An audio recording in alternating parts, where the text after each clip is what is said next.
Hello दोस्तों, आज हम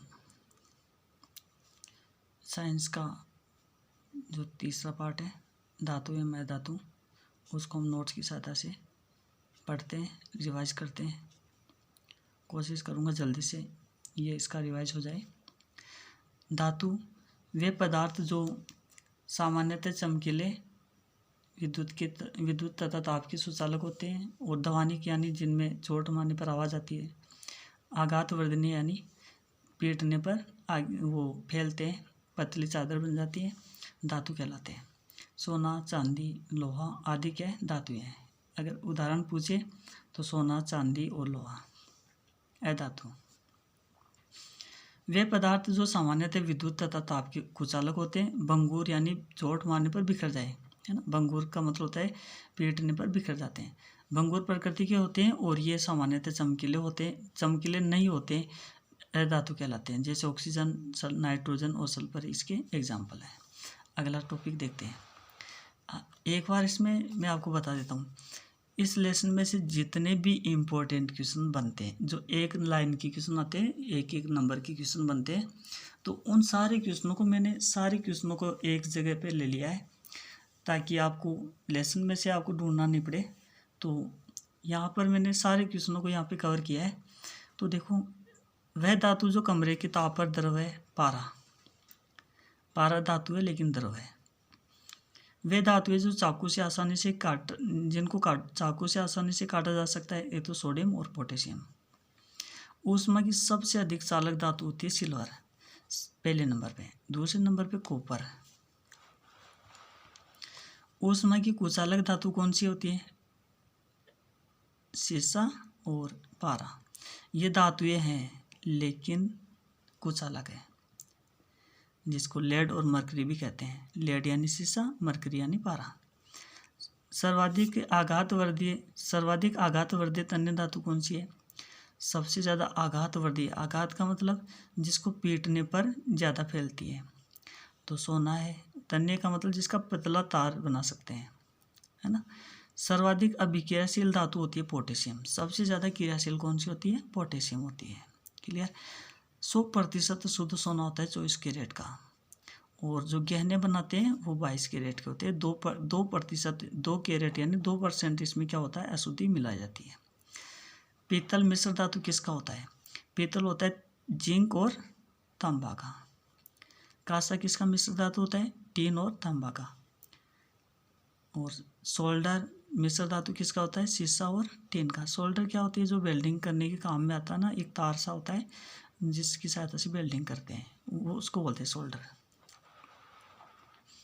अमलगम मरकरी और अन्य धातुओं से बनी मिश्र धातु, यानी एक तो कोई धातु हो और एक पारा हो, दोनों को मिलाए तो अमलगम बनता है।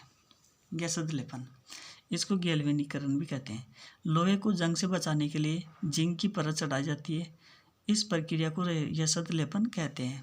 फिर से रिपीट करता हूँ, लोहे को जंग से बचाने के लिए जिंक की परत चढ़ाना यशद लेपन कहलाता है।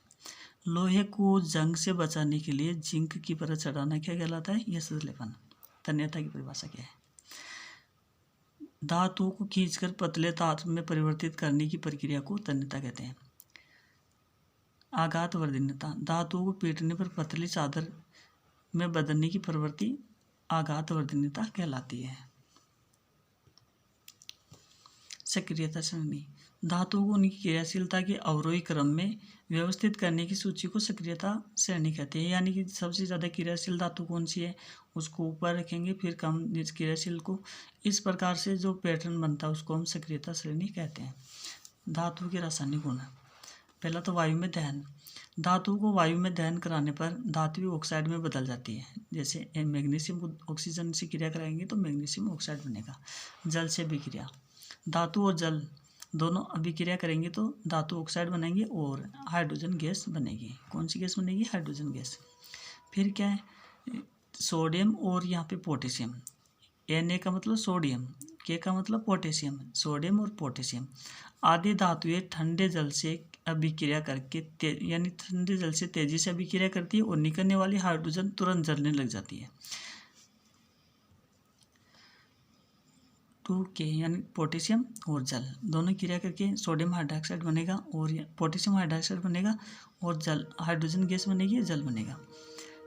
कैल्शियम जल से क्रिया तो करती है लेकिन धीरे क्रिया करती है और हाइड्रोजन गैस के बुलबुले कैल्शियम से चिपक जाएंगे, यानी हाइड्रोजन गैस बनेगी ना, उसके जो बुलबुले हैं वो कैल्शियम से चिपक जाएंगे और ये तैरने लग जाएंगे।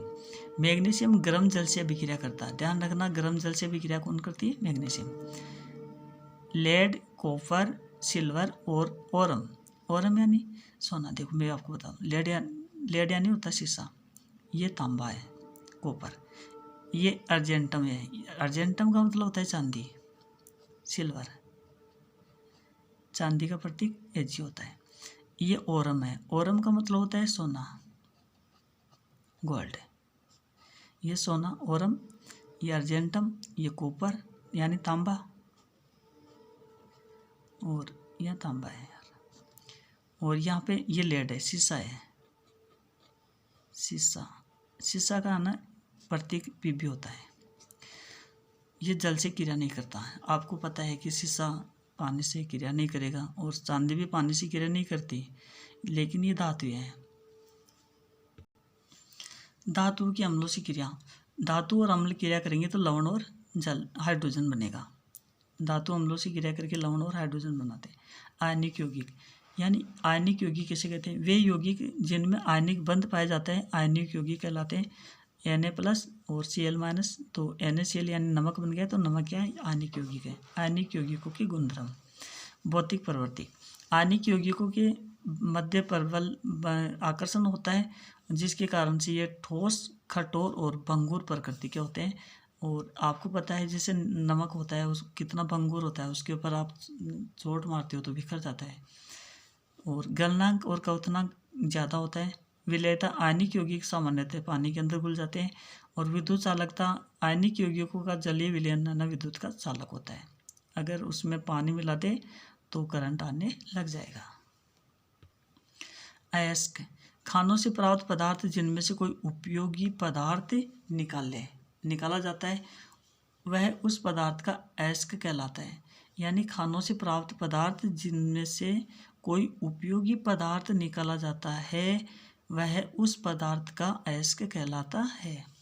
अधात्री गैंग, अयस्क में उपस्थित कंकड़, पत्थर, मिट्टी आदि को अधात्री या गैंग कहते हैं। खनिज, वे पदार्थ जो खानों से खोदकर निकाले जाते हैं उनको खनिज कहते हैं। वे पदार्थ जो खानों से खोदकर निकाले जाते हैं उनको खनिज कहते हैं। संसारण, वायु, नमी आदि के कारण धातु पर किसी विशेष रंग की परत चढ़ जाती है। वायु के कारण, नमी के कारण धातुओं पर क्या होता है? विशेष रंग की परत चढ़ जाती है, इसको कहते हैं संसारण। और जैसे लोहे पर जंग लगना, चांदी पर काली परत चढ़ जाना और तांबे पर हरे रंग की परत चढ़ना। संसारण से सुरक्षा करने के लिए धातुओं के ऊपर पेंट करते हैं, यानी कलर किया जाता है। ग्रीस, तेल या यसद लेपन यानी जिंक की परत चढ़ाई जाती है, जिसकी सहायता से संसारण रुकता है। तो बच्चों ये प्रश्न, इसमें जो क्वेश्चन थे इसमें टॉपिक क्वेश्चन थे, वो सारे टॉपिक मैंने कवर किए। एक दो टॉपिक इसमें रह गया तो मैं इसके जो क्वेश्चन आंसर आएंगे ना उनमें उनको ऐड कर लूँगा। ठीक है, थैंक यू।